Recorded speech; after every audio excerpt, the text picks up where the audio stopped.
Duties and responsibilities of room attendant. Room attendant is also known as GRA, guest room attendant. A room attendant who is working in a five-star hotel is responsible for cleaning of rooms, at least 14 rooms in a day. A room attendant works for 8 hours.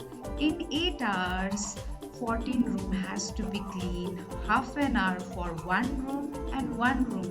1 hour goes for break time, briefing and setup of trolleys. Room attendant is also supposed to check for lost and found in room while cleaning the departure rooms. The lost and found articles might be valuable articles like cash, jewelry, or electronic gadgets. While cleaning the room attendant is supposed to check for any kind of maintenance required in a room. It might be the maintenance regarding telephone not working, bulbs are fused, or water leakage in a bathroom. Room attendant is also supposed to note down the room numbers of VIP guests in his floors. He is also supposed to put the VIP amenities in the room like fruit basket, like extra bathroom supplies, bathroom or extra stationery items in a room. The room attendant is also supposed to make his trolley ready with linens, cleaning agents, room supplies, and bathroom supplies. Trolley is the important piece of equipment used by the room attendant.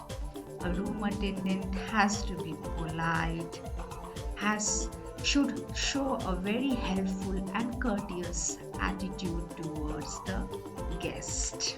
Always wish the guest according to the time. He has to wish the guest like good morning, good afternoon, or good evening. A room attendant should check all the safety system required in his room. Sometimes it might be defect, it might be not working properly, like fire extinguishers, like smoke detectors or water sprinkler. If it is not working, then the room attendant has to inform to the engineering department. Room attendant is also supposed to count the soil linen which has removed from the room while cleaning the room. This linen has to be handed over to the linen room, and the linen room will give the fresh linen after taking the soil linen from the room attendant. Room attendant is supposed to dispose the garbage. The garbage which has come out from the room while cleaning the room has to be disposed in a proper area, and this is basically done by the houseman of that particular floor. And the last job of the room attendant is hand over the key to the desk supervisor. At the end of the shift, when the work is finished, room attendant is supposed to hand over his floor key to the desk supervisor, which is kept safely by the desk supervisor. So these are the duties and responsibilities of a room attendant who is working in a five-star